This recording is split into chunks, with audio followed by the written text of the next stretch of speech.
আসসালামু আলাইকুম everyone, welcome back to my channel tapas cooking home থেকে আরও একটি নতুন রেসিপি দেখার জন্য সকলকে আমন্ত্রণ জানাচ্ছি। আজকে আমার রেসিপির নাম কলার মশার কাবাব কারি। কলার মশার কাবাব কারিটা আমি কীভাবে করব সেটা আপনাদের সাথে আজকে শেয়ার করব।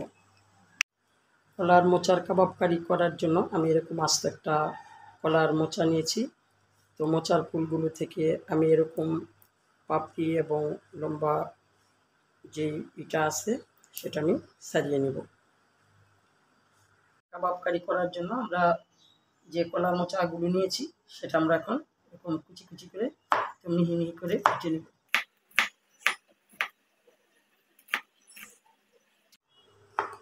আমরা এভাবে সবগুলো মোচা কেটে নেব।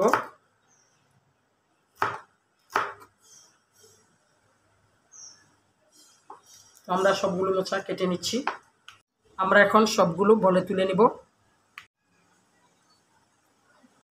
মোচাগুলো আমরা এভাবে তো কেটে নিয়েছি। এখন আমরা কাবাবটা করার জন্য প্রথমে আমরা মোচার মধ্যে দিয়ে দিব নারকেল কোড়া।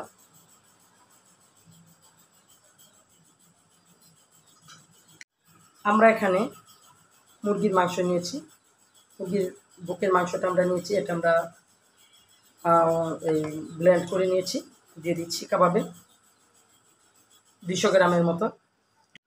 এখন আমরা দিয়ে দিব 2-4 চামচ পরিমাণ ময়দা। 2-4 চামচ পরিমাণ ময়দা আমরা দিয়ে দিচ্ছি 1 চা চামচ আদা রসুন পেস্ট, দিয়ে দিচ্ছি একটু গোলমরিচ পাউডার, 1 চা চামচ কাবাব মশলা, দিয়ে দিচ্ছি পেঁয়াজ বেরেস্তা,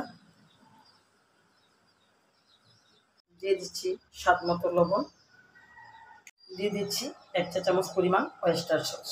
ওয়েস্টার সসটা দিলে কাবাবটা একটু বেশি সুস্বাদু হবে। দিয়ে দিচ্ছি রেড চিলি সস। এখন আমরা সমস্ত কিছু একসাথে ভালোভাবে হাত দিয়ে মেখে নেব। আমাদের কাবাবের ব্যাটারটা হয়ে গেল, তো আমরা 10 মিনিট রেস্টে রেখে দেব। ফিরে আসলাম আমরা 10 মিনিট পর। এখন আমরা সুন্দর করে কাবাবগুলো বানিয়ে নেব।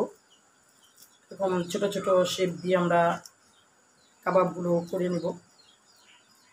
যেহেতু আমরা কলার মোচার কাবাব কারি করব, আমরা এই সাইজের করে কাবাবগুলো এখন ভেজে নেব। আমাদের কাবাবগুলো এক সাইজ করে বানিয়ে নিলাম। তো এখন আমরা চুলায় চলে যাচ্ছি।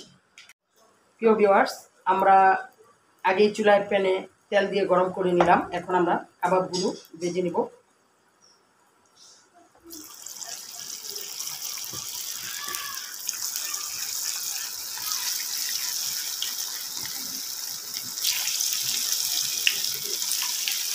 কাবাবগুলো আমার ভাজা হয়ে গিয়েছে, এখন আমি চুলা থেকে নামিয়ে নিচ্ছি।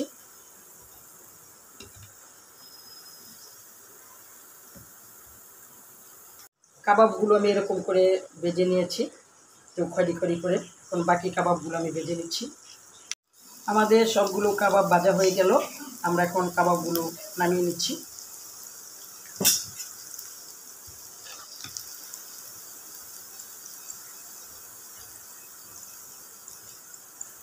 প্রিয় ভিউয়ার্স, আমি চুলায় প্যান বসিয়ে দিয়েছি। আমি কলার মশলার কাবাবটা কীভাবে করব পরবর্তী স্টেপটা আপনাদের সাথে শেয়ার করব। প্রথমে আমি 1 কাপ তেল দিয়ে দিচ্ছি।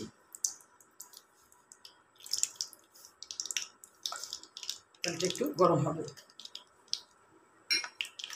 প্রথমে আমি পেঁয়াজ বাটা দিয়ে দিচ্ছি। এখানে আমি 2টো পেঁয়াজ বেটে নিয়েছি।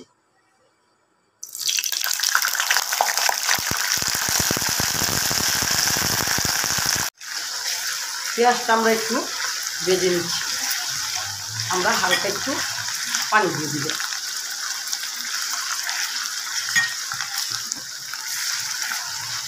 এখন আমরা দিয়ে দিব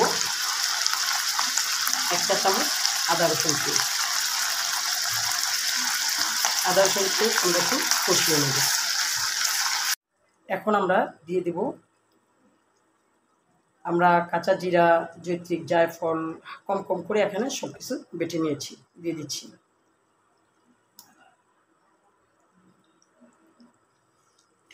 মশলাটা আমি একটু কষিয়ে নেব। এখানে আমরা 7-8টা কাঁচামরিচ বেটে নিয়েছি।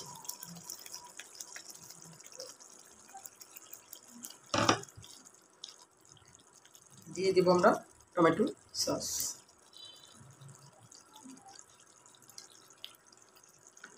আবার একটু আমরা কষিয়ে নেব।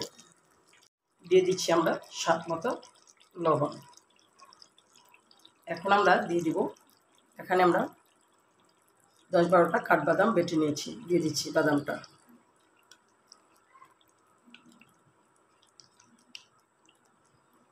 বাদামটা আমরা একটু কষিয়ে নেব। আমাদের মশলাটা কষানো হয়ে গিয়েছে। এরপর যে আমরা কাবাবগুলো এখানে দিয়ে দিই।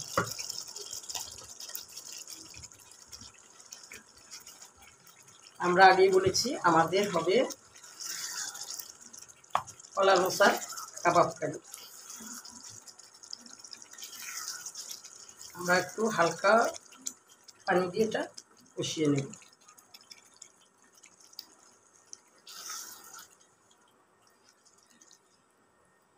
দিয়ে দিচ্ছি একটু গরম মশলা। আমরা দিয়ে দিব একটু অয়েস্টার সস। অয়েস্টার সস দেওয়া মানে খাবারে একটু ভিন্ন স্বাদ আসা, আর একটু স্বাদটা বাড়িয়ে দেওয়া। আমাদের কাবাবগুলো কষানো হয়ে গিয়েছে। এরপর আমি দিয়ে দিব দুধ।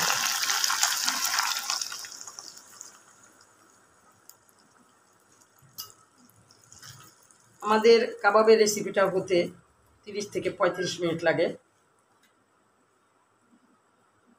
তো এখন আমরা পুরোপুরি রান্না করে নিচ্ছি। এরপর যে আমরা দিয়ে দিচ্ছি পেঁয়াজ বেরেস্তা। তো আমরা আরও 2 মিনিট রান্না করে নিচ্ছি।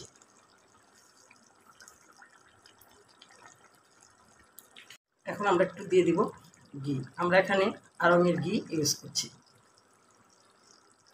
আমি এখানে 1.5 চা চামচের মতো ঘি দিয়ে দিলাম। আমরা আর 2 মিনিট রান্না করে নেব। কলার মোচার কাবাব কারিটা হয়ে গেল। চেষ্টা করলাম আপনাদের সাথে সুন্দর একটা রেসিপি শেয়ার করতে। তো আমার রেসিপিটা যদি আপনাদের ভালো লাগে তাহলে অবশ্যই একটা লাইক, কমেন্ট, শেয়ার এবং সাবস্ক্রাইব করে দেবেন। আমার কলার মোচার কাবাব কারিটা হয়ে গেছে। এখন আমি চুলা থেকে নামিয়ে নিচ্ছি।